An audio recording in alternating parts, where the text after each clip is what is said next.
ሰላም ውድ የዩቲዩብ ተከታታዮች ሰላም በያላችሁበት የዓለም ዳርቻ ብዝት ትርፍርፍ ይበላችሁ። ዛሬ ይዤላችሁ የመጣሁት የንግስት አስቴርን ክፍል 2 ታሪክ ነው። ላይክ እና ሰብስክራይብ ማድረግ እንዳትረሱ። ከዚያም ንጉስ በሙቀት ንግስት አስቴር ጥያቄሽ ምንድነው? እስኪ ግዛቴ እኩሌታ ድረስ ቢሆን እንኳ ይሰጥሻል ሲል ጠየቃት። አስቴርም ንጉስ ደስ የሚያሰኝ ከሆነ እኔና ሃማን ዛሬ ባዘጋጀሁት ግብዣ ላይ እንድትገኙ ጋብዛለሁ አለችው። ንጉሱ በግብዣው ተማረከና ፈቃደኝነቱን ወዲያውኑ ገለጸ። እሱና ሃማንም የአስቴር ግብዣ ላይ ተገኙ። ነገር ግን በምግቡ ሁሉ አስቴር ስለ ጥያቄው አልተናገረችም። በምትኩ አይኗ ትክክለኛውን ጊዜ እየፈለገች ንጉሱን በጥንቃቄ ተመለከተችው። ምግቡ ከማብቃቱ በፊት አስቴር ሌላ ግብዣ አደረገች። እባክዎን ነገም ይምጡ፣ ከዚያም እውነተኛውን ጥያቄ ነግረውታለሁ አለችው። የንጉሱ ፍላጎት ጨመረ፣ የሃማንም ጉጉት አደገ። ሁለቱም አስቴር ምን ልትጠይቀን እንደምትችል ለማወቅ ጓጉ። በዛች ሌሊትም ንጉስ አርጤክስስ እንቅልፍ አልወሰደውም። ደክሞትና ተጨንቆ ነበር። የንጉስ ወይን ወይም የቤተ መንግስቱ ምቾት አላጽናናውም። ራሱን ለማዘናጋት አገልጋዮቹን የዜና መዋዕልት መጽሐፍ፣ የመንግስቱ ታሪካዊ መረጃዎችን እንዲያመጡለት አዘዘ። ጸሐፊዎቹም ሲያነቡለት የንጉሱ አይኖች በረዥም ጊዜ ከተረሳው መረጃ ላይ አረፈ። የመርዶክዮስን ስም። መዝገቡ የመርዶክዮስ ታማኝነት የሚናገር ነበር። መርዶክዮስ በንጉስ ሕይወት ላይ የተደረገውን ሴራ እንዴት እንዳጋለጠና ያ ድርጊት አርጤክስስን ከግድያ እንዴት እንዳዳነው ይገልጻል። የዚህን ድርጊት ከባድነት ባያውቅም መርዶክዮስ ፈጽሞ አልተሸለመም ነበረ። አርጤክስስ በጥልቅ ተነክቶ አማካሪዎቹን ጠየቀ። ለዚህ መርዶክዮስ ምን ክብር ወይም ዕውቅና ተሰጠው? አማካሪዎቹም ምንም አልተደረገለትም ብለው መለሱለት። ንጉሱም በሐሳብ ተውጦ ተቀመጠ። እንዲህ ያለ ታማኝነት ያለው ሽልማት እንዴት ሊቀር ይችላል? በዚያን ሰዓት ሃማ መርዶክዮስን ሊሰቅልበት በሰራው ሰንበሌጥ ላይ እንዲሰቀል ንጉሱን ፍቃድ ለመጠየቅ በማሰብ ወደ ቤተ መንግስቱ ገባ። ነገር ግን ከመናገሩ በፊት ንጉስ አስጠራው። ሃማ ንጉስ ሊያከብረው ለሚፈልገው ሰው ምን ይደረግለት አለው። በኩራት የተሞላው ሃማ ንጉስ እርሱን ማለቱ እንደሆነ አስቦ ዝርዝር ዕቅድም ሰጠው።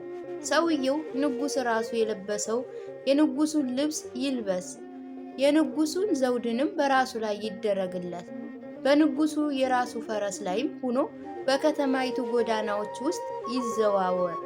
አንድ የተከበረ ባለስልጣን ከፊቱ እየጋለበ እንዲህ ብሎ ያውጅ፣ ንጉሱ ሊያከብረው ለሚፈልገው ሰው ይሄ ይደረግለታል። ንጉሱ ፈገግ አለና ቶሎ ሂድ፣ ለንጉስ በር ላይ ለሚቀመጠው ለዚህ አይሁዳዊ መርዶክዮስም ያቀረብከውን ሁሉ አድርግለት፣ ምንም ነገር አትተው አለው። የሃማን ፊት ገረጣ። ልቡ በፍርሃት የተመታ ነበር። ለራሱ ያሰበውን ክብር በግዴታ መፈጸም ነበረበት። ነገር ግን ክንዱ ለጥላቱ ተሰጥቷል። በሀፍረትና በመራራነት ሃማ መርዶክዮስን በከተማዋ ጎዳናዎች ላይ እየመራ ለራሱ እንደገለጸው ሁሉ ክብሩን ያውጅ ነበር። ወደ ቤቱ ሲመለስ መንፈሱ ተሰብሮ ነበረ። ሚስቱና ጓደኞቹ ሁሉንም ነገር ነገራቸው። ቁጣውንና ውርደቱን ግልጽ ነበር። እነርሱም አስጠነቀቁት። መርዶክዮስ አይሁዳዊ ከሆነ ከእነርሱ ጋር ትቆማለህ፣ በእርግጥም ጥፋት ይደርስብሃል አሉት። ስለዚህ ሃማን አይሁዳውያን ለማጥፋት ያደረገውን ሴራ ጨለመ። ነገር ግን ኩራቱ አስቀድሞ ንጉስ ለመርዶክዮስ ባሳየው ያልተጠበቀ ሞገስ ተጎድቷል። በሁለተኛ ግብዣ ላይ ንጉስና ሃማ እንደገና ከንግስቲቱ ጎን ወንበራቸው ላይ ተቀመጡ። ንጉስ አርጤክስስ በጥንቃቄ ተመለከታትና እንደገና ጠየቃት። ንግሥት አስቴር ጥያቄሽ ምንድነው? ተናገሪ፣ ግዛቴ እኩሌታ ድረስ ቢሆን እንኳ ምኞትሽ ይፈጸማል አላት። በድፍረትና በጽናት አስቴር ልቧን ተናገረች። ንጉሥ ሆይ በዓይነ ፊት ሞገስን ካገኘውና ደስ የሚያሰኝ ከሆነ ሕይወቴን ስጠኝ። ይሄ ነው ልመናዬ። ሕዝቤንም አድን። ይሄ ነው ጥያቄ። የንጉሡ ገጽ ተለወጠ።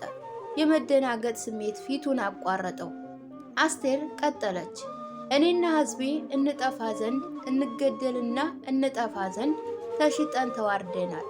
በባርነትና በአገልጋይነት ብቻ ተሽጠን ቢሆን ኑሮ እንዲህ ያለ ችግር ንጉሡን ለማስጨነቅ የሚያስችል ስላልሆነ ዝምል ነበር አለችው። የንጉሡ ፊት በድንጋጤና በንደት ጨለመ። ይህንን ነገር ሊያደርግ የደፈረ ማን ነው? የትስ ነው ያለው? ሲል ጠየቃት። አስቴርም ወደ ሐማ እየጠቆመች ተቃዋሚውን ጥላታችን ይሄ ክፉ ሰው ነው አለችው። ንጉሥ አርጤክስስ በቁጣ ከመጠን በላይ ተነሳና ቁጣውን ለማቀዝቀዝ ከግብዣው አዳራሽ ወጣ። ይህ በእንዲህ እንዳለ ሐማን በጣም ፈራ። የንጉሡ ቁጣና ሴራው እንደተጋለጠ ሲረዳ አስቴርን ምሕረትን ለመለመን ሮጠ።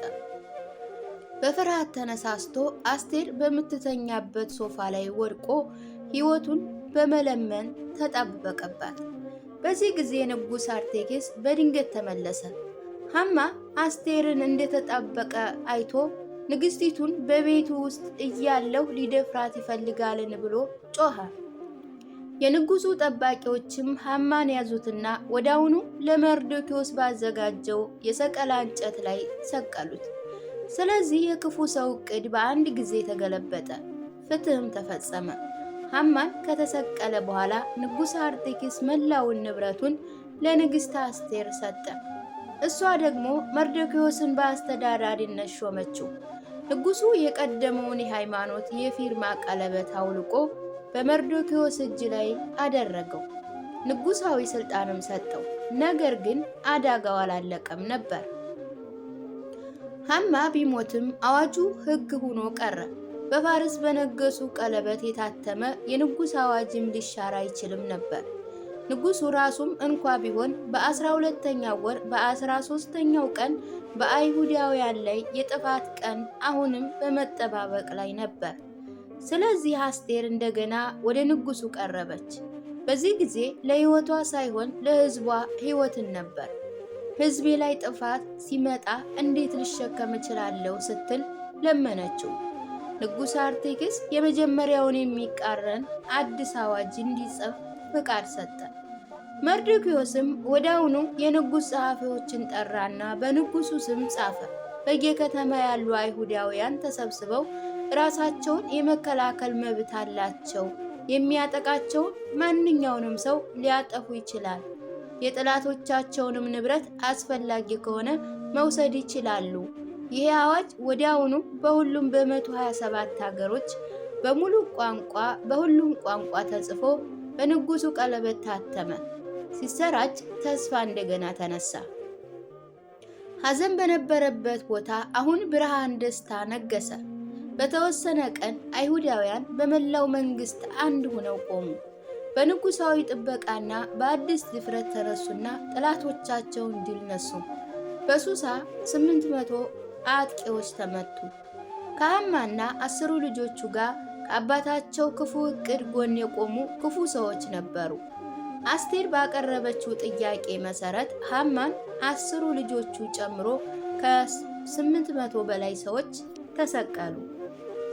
አስቴርም በሱሳ ለአንድ ተጨማሪ ቀን የመከላከል ጥቃት አቀረበች። ንጉሡ ፈቀደላት። በመላው መንግስቱ 75,000 ጠላቶች ተሸነፉ። አሁንም አይሁዳውያን ምንም ነገር አልዘረፉም። ትግላቸው ለመኖር ነበር፣ ለመክበር አይደለም።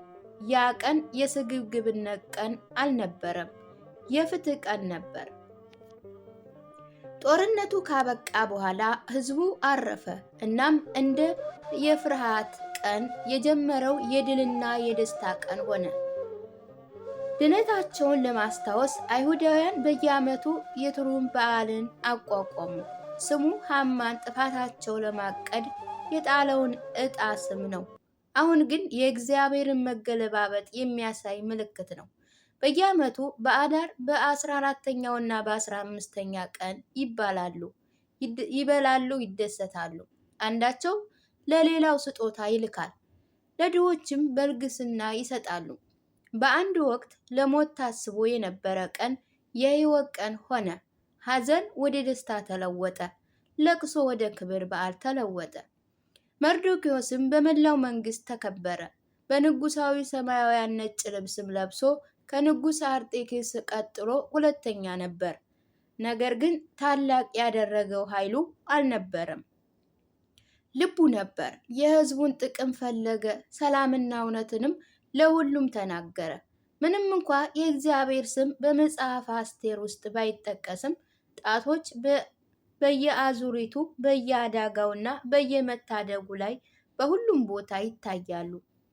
ለጥፋት የታሰበ እግዚአብሔር ለመዳን ተጠቀመበት።